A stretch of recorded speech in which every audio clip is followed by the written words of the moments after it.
YouTube, it's me, Brandon Colonel. It's time to finally get to that review that I promised on my Facebook page sometime last week, maybe the week before even.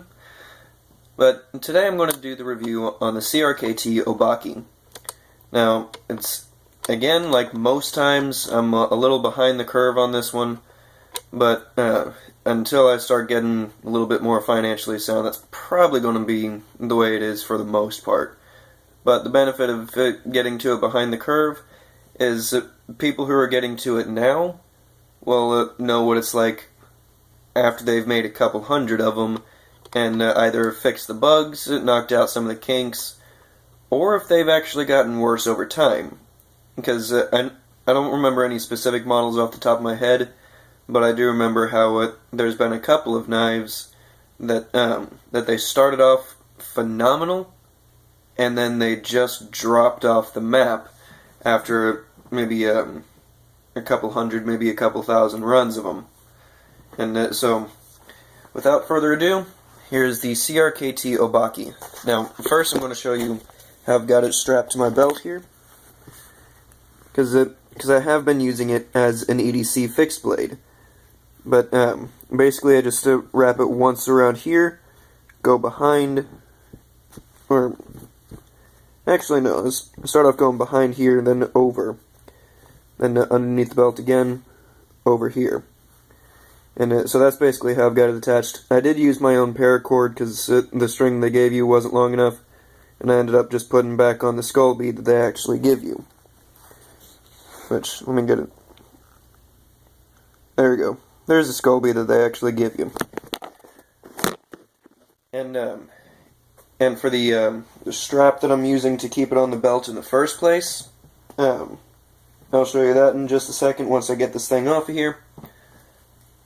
Which, here, let me pause this real quick. Okay, I finally got it off now.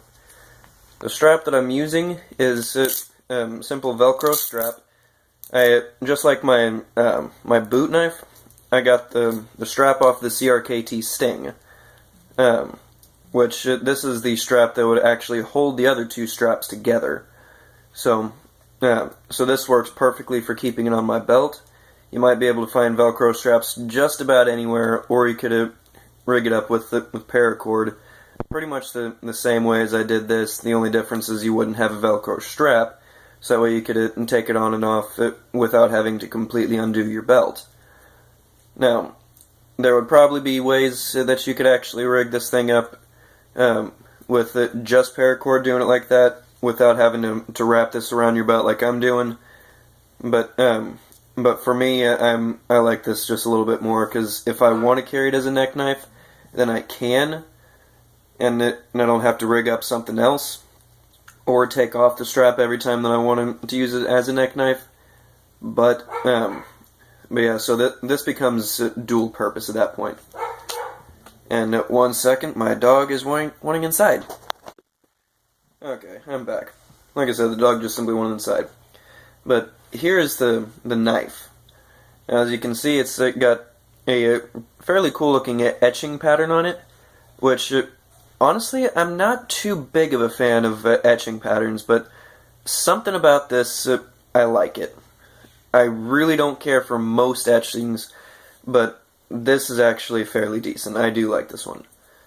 Now, the handle wrapping, it's fairly comfortable if you're not using it all that hard, but if you're really bearing down on this thing and trying to hard use it, then the wrapping material, it's going to get on your nerves a little bit, because it may be cloth, but just with how tightly they wrap this thing, then it almost feels like it just eats into your skin if you really have to bear down on it.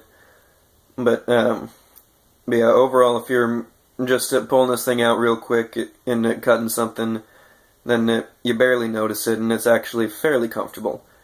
I would ask that it be a little bit wider, but then again, if you're using this as like a neck knife or something like that, then the thinness is probably what's probably pulling you to it, actually. But so that wouldn't exactly be a downside for some. And obviously it's not exactly keeping me away from it since I'm still using it. But yeah, I would ask it would be just a little bit more filling in the hand. Not too much wider, but definitely, well, actually not too much thicker, I mean, but a little bit wider in proportion here. As far as how sharp it is, keep in mind that I haven't exactly sharpened it since I started using it, particularly after the last time that I sharpened it was a little bit after I tested it, but I have used it since. But phenomenal edge retention. In fact, well, just I'm saying phenomenal, that's when it catches. But yeah, as you can see, it still cleanly slices through paper. Every once in a while it'll catch because of small nick. Most of them are towards the tip because that's where I've been using the knife most often. But it keeps a polish very nicely on here. As you can see, I've still got my mirror polish going on. But yeah, so it holds a crazy sharp edge, and it gets a very nice polish on it. I really do like the edge that you can put on it. It's one of my sharper knives now. And when I was testing various knives, I was testing the CRKT Ripple, my Lightning OTF, and this knife.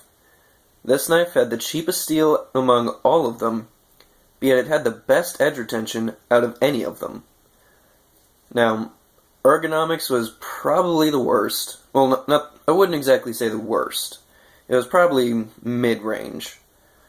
But sharpness was the absolute best, and it held the edge the longest.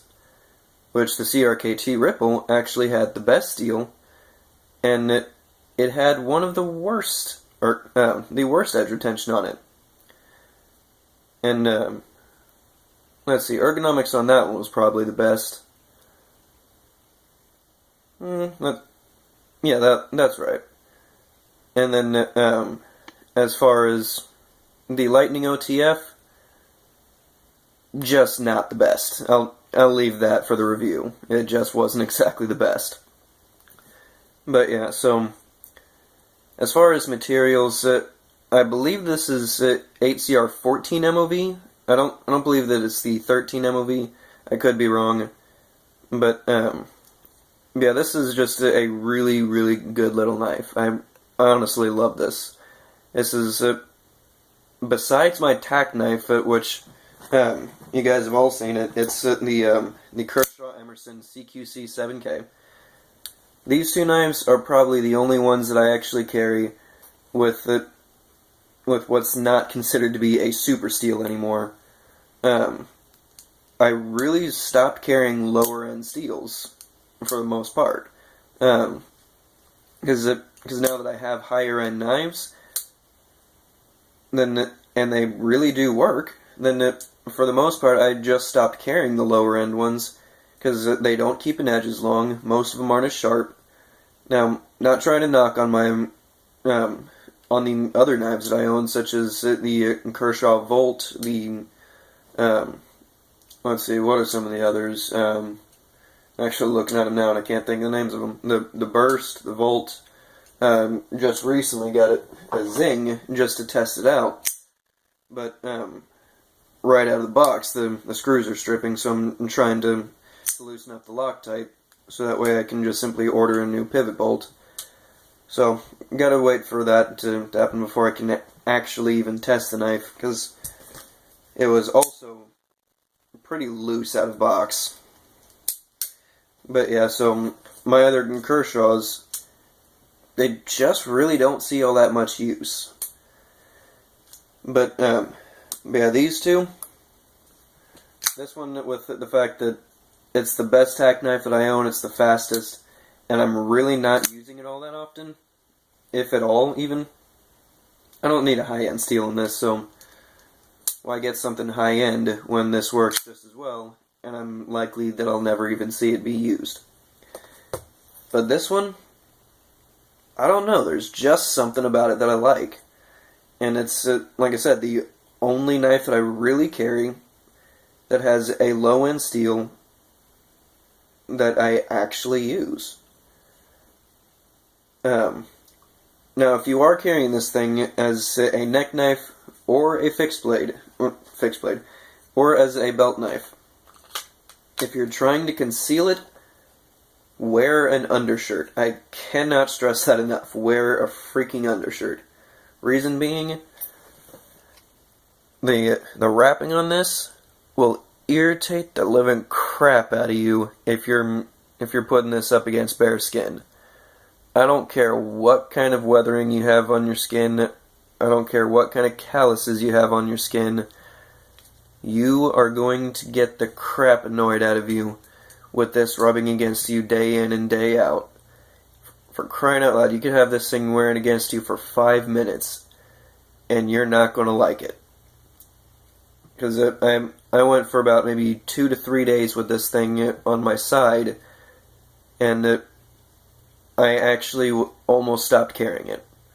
But then I got the bright idea, wait, why don't I just start wearing an undershirt? I like the way that it carries, I like it, and I like the knife in general, and I want to start EDCing this thing.